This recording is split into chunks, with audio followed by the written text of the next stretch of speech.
Who evaluates the evaluators? This presentation is about program evaluation. And in this presentation, program evaluation is defined as the social and technical practice of gathering and using empirical data to make judgments about the quality of the entity being evaluated. I'm going to focus on the evaluation of social and educational programs because that is what I know best. As a social practice, evaluation involves relationships and interactions with stakeholders. Stakeholders are typically defined as individuals and groups who have a particular stake in the program being evaluated. They're invested in it somehow. Program evaluation is also a technical practice. We rely on the methodologies of social science. And program evaluation is a practice of valuing. We establish criteria to judge the quality of a program, and our work yields judgments of those qualities. Briefly, historical notes, a few historical notes. Evaluation is a relatively new field of professional practice, especially program evaluation. It's about 60 or 70 years old. It started emerging full force in the United States alongside the Great Society social interventions of the 60s. It is now a fixture of most governmental programs around the world and also a fixture of international development.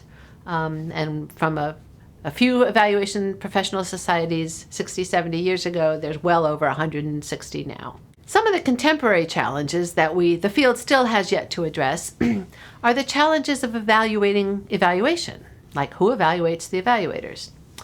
There are currently multiple efforts to professionalize the field, and I'd like to make a distinction between evaluating evaluations, how good is this particular evaluation, and in that discussion, I'd like to highlight some standards for practice that have emerged and the now official and well-recognized practice of meta-evaluation, which is evaluation of evaluations. I'd like to distinguish between evaluating evaluations and evaluating evaluators, the people who actually conduct evaluation. And in that line of work, there have been some sets of competencies developed and a fledgling movement towards credentialing evaluators. None of this is without controversy, as you might imagine. But let me say a little bit first about evaluating evaluations. Meta-evaluation is a well-recognized practice, and that is the evaluation of an evaluation. Although well-recognized, it's a rare event.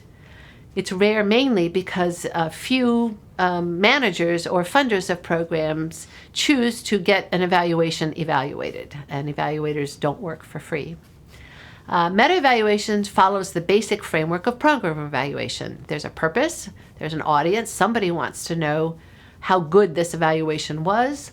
There are key questions and focuses of the meta-evaluation, whether it be the actual methodological methods used or some other aspect, the audience for a particular evaluation. Quality criteria are established, what counts as a good evaluation, methodology, reporting, and so forth. So meta-evaluation is a form of evaluation, and therefore it follows the logic and components of an evaluation itself. And there have been some standards for what constitutes good evaluation proposed in this meta-evaluation movement. The most popular, the most well-known, been developed in the United States and what is now a third edition of the Program Evaluation Standards. You can see the authors of the third edition listed there. And these rather extensive set of standards, explanation of the standards, and illustrations, which are all included in this volume, they are comprised of 5 sets of standards. And these are utility, feasibility, propriety, accuracy, and accountability. So these are the criteria that are being used to judge evaluations of evaluations. And here's just examples of each of those 5 domains of criteria. Utility standard number 3 says that the purposes of evaluation must be negotiated with key stakeholders. Feasibility criterion number 3 says that the evaluation must be viable in its particular context, must attend to particular contextual characteristics. Propriety standard number 4 calls for clarity and fairness in all evaluation communications. Accuracy standard number 4, which is the technical aspects of evaluation, calls for evaluators to have explicit context and program descriptions. that evaluators must be clear about what they're evaluating and demonstrate that their own knowledge and awareness of the context and program. And finally, evaluation accountability standard number 3 refers to evaluators themselves commissioning an external meta-evaluation.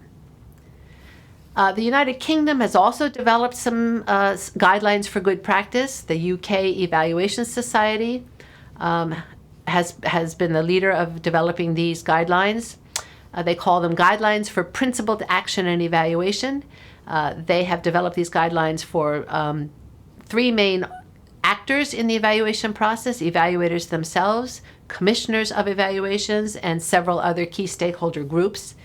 And here's an example of what evaluators need to do, as well as commissioners. In the UK framework, evaluators need to be realistic about what is feasible to achieve and to deliver within the time scale and budget. And they also need to be prepared to argue the case for the public right to know about evaluation results in specified contexts.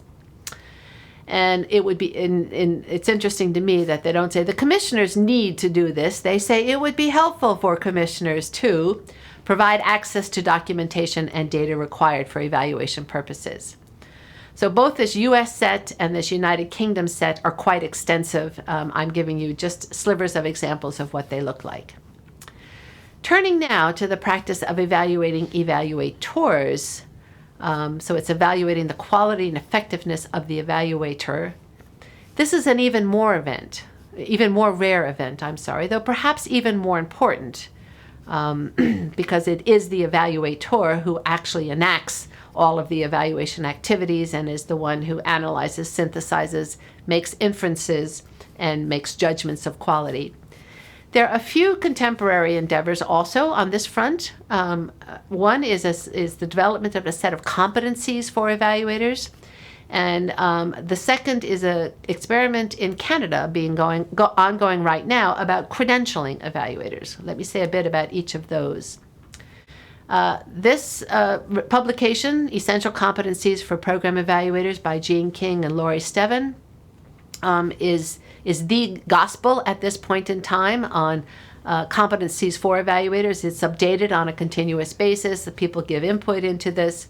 But you can see there are 6 domains of competencies listed there. I'll give you examples in a minute. Professional practice, systematic inquiry, situational analysis, project management, reflective practice, and interpersonal competence. And it's interesting to me that one or two of these have to do with methods and the others have to do with social and professional relationships in evaluation. Here's a couple examples from 3 of those 6 domains. Competent evaluator in terms of professional practice considers the public and general welfare in his or her work, applies the relevant evaluation standards. That's back to the standards developed that I mentioned in the first part of this presentation. Situational analysis, a competent evaluator identifies stakeholder interests, attends to organizational change. And in terms of interpersonal competence, a competent evaluator uses negotiation skills and demonstrates cross-cultural competence. And in the publication, each of these dimensions of competency are elaborated, explained, and illustrated. And just briefly on the Canadian Evaluation Society experiment, there is pressure, global pressure around the world for some kind of credential or certification for evaluators. At this point in time, anybody can call him or herself an evaluator and get a commission to do an evaluator and go off to Belize and conduct an evaluation while snorkeling on the reefs. So evaluators themselves don't like this open process, and there is increasing pressure to somehow professionalize the field and establish some kind of credential or certificate.